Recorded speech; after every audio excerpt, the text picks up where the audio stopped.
All right, guys, I'm going to ask you a question that what are you guys doing? Or maybe what did you do back in the day? And it may apply to some of the FUD that we're seeing now. But a lot of agents are getting wrapped up in the FUD, the fear, uncertainty, and doubt that is just propagated by every news outlet, politics aside. Every news outlet is getting you to click or watch or whatever based on something that induces a level of fear, uncertainty, doubt. That's how all the news works. What advice would you give for agents that are caught up in that cycle and it's getting them off of the game of real estate, where they're in a negative mindset? And any advice that you guys would have? AJ, we'll start with you. Yeah, it's really, sticking on the fitness analogy. And I remember what I was trying to say earlier, practice what you preach, what would be the saying that I was going for earlier. It's what you put in your body. It's so what you put in your mind. If you're eating junk food all the time, drinking every day, you're just going to get fat. You're going to have low energy. If you're constantly feeding your mind with negative news, toxic information, you're going to start to have maybe some fear about what's going to happen with your sales career. You're going to have some doubt. But if you're constantly feeding it with good things like great podcasts, great content like this, surrounding yourself with the right people who are positive and uplifting, you're going to have a strong mindset. And going back to tracking the conversations like Lars was talking about, when you also track your numbers and you can just see in black and white what your numbers are, like, hey, if I have 30 conversations with sellers, I'm going to set one listing appointment.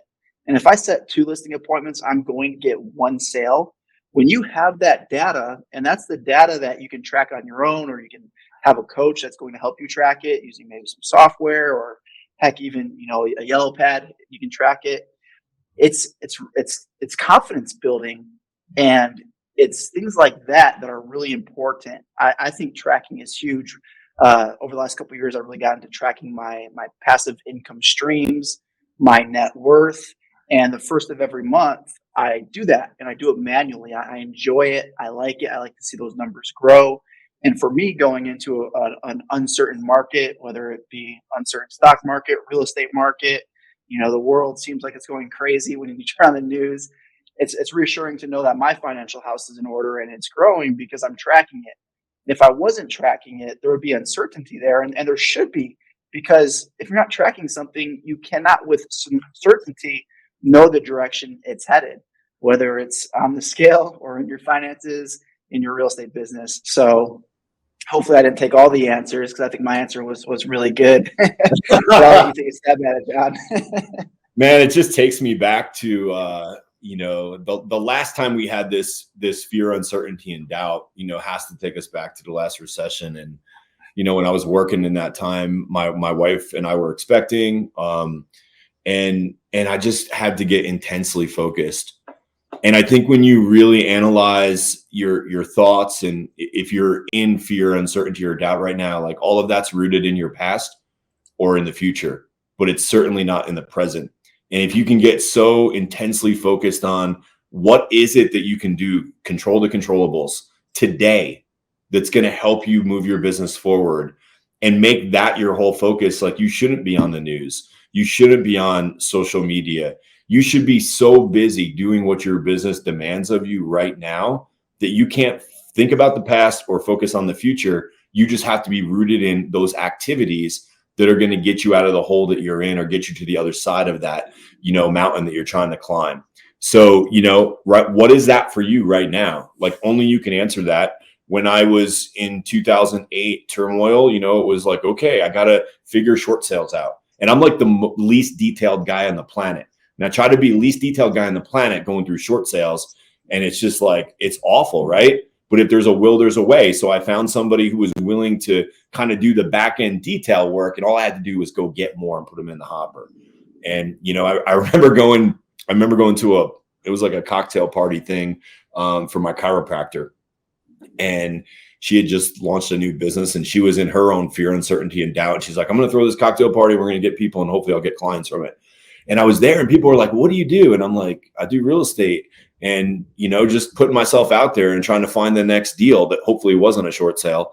And I remember just the looks on people's faces where they were like, man, like they felt sorry for me. And I'm like, don't feel sorry for me. I have 10 closings on Friday. I'm a little nervous because 8 of them are short sales, but I have 10 on the books for Friday. So it's like, if you just, that's what I was saying earlier. It's like, it's not like you're going to incrementally work your way out of the situation and beat the pack. You're going to massively work your way out of this and beat the pack by a landslide.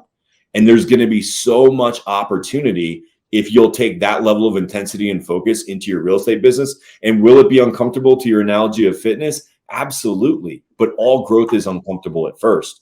And it's like this notion, this idea that like, you can do this. There's people that have done it. There's people that will coach you and hold you accountable. But if you're not willing to get honest with yourself and take a hard look at what you're doing or not doing, then it's probably always going to evade you. You have to be really serious and be able to focus down on what that is. So good. Well, when I think of this conversation of, the fear, uncertainty, doubt, and the things that you're getting involved in that they're not leading you closer to the meaningful goals you've set for yourself. So the first thing I think of is like, where do you want to be 3 years from now? We're going to go through some crap between now and 3 years from now, but if you can wave a magic wand, what do you want your life to look like 3 years from now?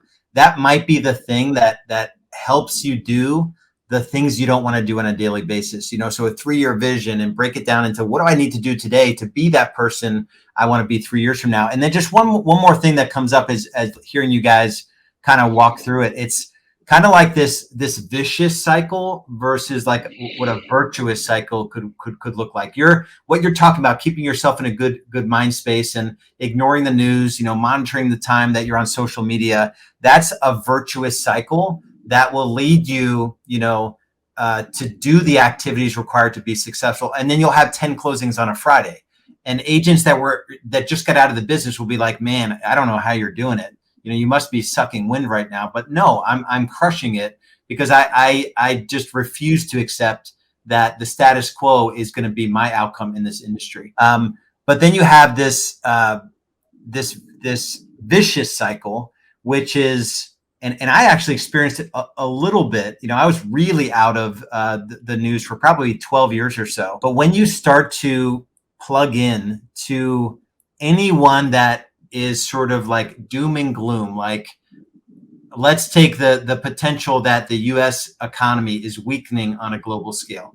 You could find 100 people that will tell you today that our dollar will be useless tomorrow, right? And all the dollars you have, you might as well run to the bank, turn them into gold, bury it in your backyard. But they've been saying that for 50 years, right? So, but there are a lot of agents, and it may be different. For you, it might be social media, and like, I like social media, or Netflix is probably the worst thing you can do, right? Because all of those productions are awesome. But you need to figure out the thing that is this vicious cycle that is not having you achieve the thing you set out to achieve.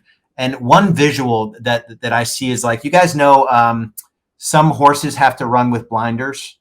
They get spooked by not all horses, but some horses have to run with blinders because when they see the horses next to them, they're not able to run their race. And I liken it to real estate agents that are like water cooler talk, and they're like commiserating about how crappy the market is, or they're talking to their family members that are like, man, the market must suck. Like, I hear all the headlines and you're like, yeah, the market sucks. I'm not doing anything. You need to keep your blinders on and just be focused on like what you can do today to impact your business. I think AJ said it, and regardless of what your faith is, the serenity prayer is massively powerful. God grant me the serenity to accept the things I cannot change, the courage to change the things I can, and the wisdom to know the difference. So you cannot change. If you don't believe in God, don't worry about that part, but hear it. Grant me the serenity to accept the things I cannot change. I cannot change, the fact that Russia is in Ukraine. I cannot change the global influences that China as a, upcoming superpower can have. I cannot change Trump being indicted. You could list 1,000 things, but the wisdom to know the difference, right, is the key. So that is my wish for everyone, is just to focus on the things that you can control today that will, in your physical body, in your relationships, in your business, and take that time seriously that you put into your business. Because if you're sort of willy-nilly during the day, you're probably working in evenings and weekends when you probably don't even have to in a lot of cases.